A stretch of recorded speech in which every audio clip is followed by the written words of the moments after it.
Yeah, what is it about the nest? Because I've been involved with them with the Seagulls for like the last 7 or 8 years.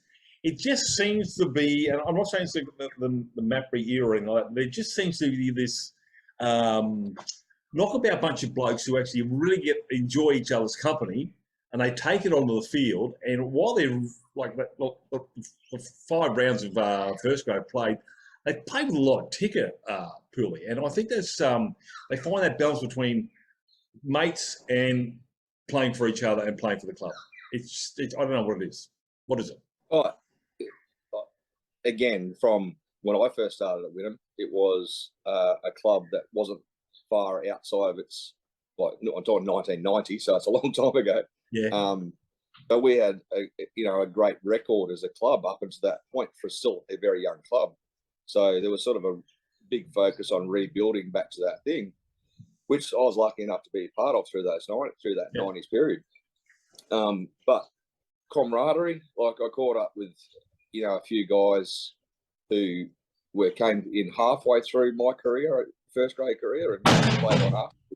The Ryan Broads, the Chris Simpsons, those sort of guys, and they helped bring the generations together, I suppose. So you sort of bounce through generations. The biggest thing we've got at the moment, we don't have that at all. Like, I mean, Corey Hunter at the ripe old age of 22 is our captain, and we don't have, and so I thought Nick King was about 30. So I hope he doesn't watch this. Get up, mate. Yeah, he's 24. Yeah. But I think he's the guy that's been around the longest. So we don't have a big generation filler or joiner in the current group of players. Yeah. So I guess from that perspective, they're sort of starting their own legacy, and that's what we want to try and achieve. Because when I got back involved last year with Ryan, my brother, as coach of first grade, we always thought it was a 5-year plan. This is year 2. So we can't get too far ahead of ourselves, and got to be patient and learn how to play better cricket and 3-dimensional.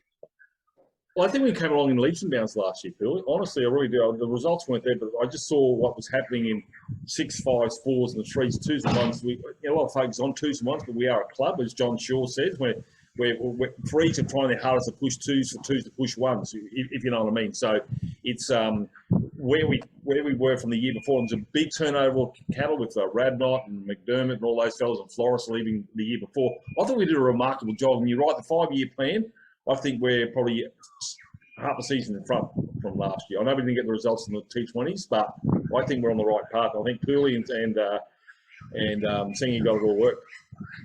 Yeah.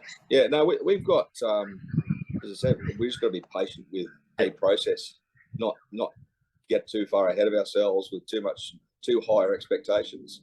Obviously, winning that 3rd grade 1-day flag last year, and also 6th grade, that was like, couldn't have asked for anything better. Like 3rd grade hadn't won anything since, before I was born, like a long time ago. Yeah. And so it was good to have that. It was good to work with the young fellas go through, and it's good that some of those young fellas are now cemented themselves in 2nd grade and a couple in 1st grade. Yeah. So that's what that 3rd grade role for me looked like. It was trying to get some players developed, get them into the next grades, and so they can stay there. Yeah, well, it's working with the women.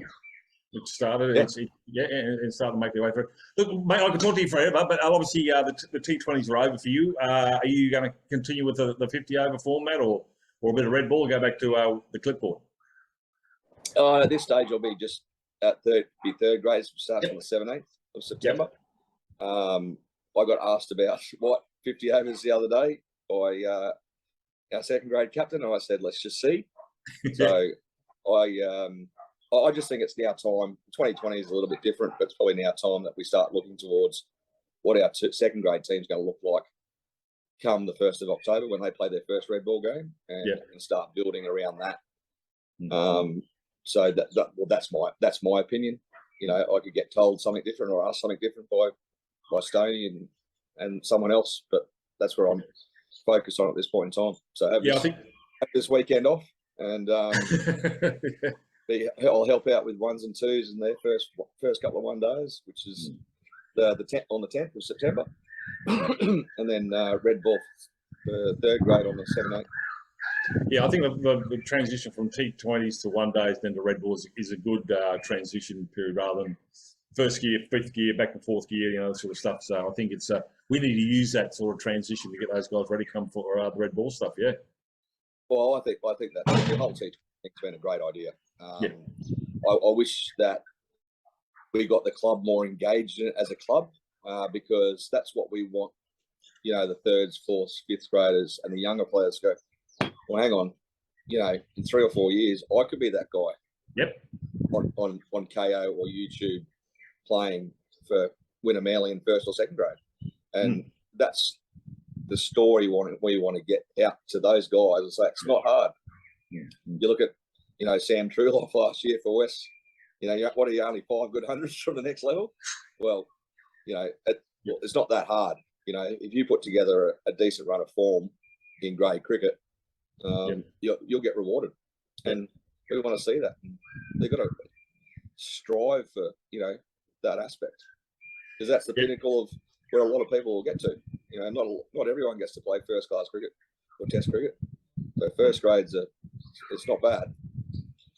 Yep, well, everything's working off the field. We got the grounds are in immaculate condition, the new clubhouse, all that sort of stuff here. Yourself, a couple of the old boys are coming back to play cricket as well. So I think everything's looking really nice, and I just hope that the weather doesn't worry us too much. Because obviously we had a few run-ins with the water last year.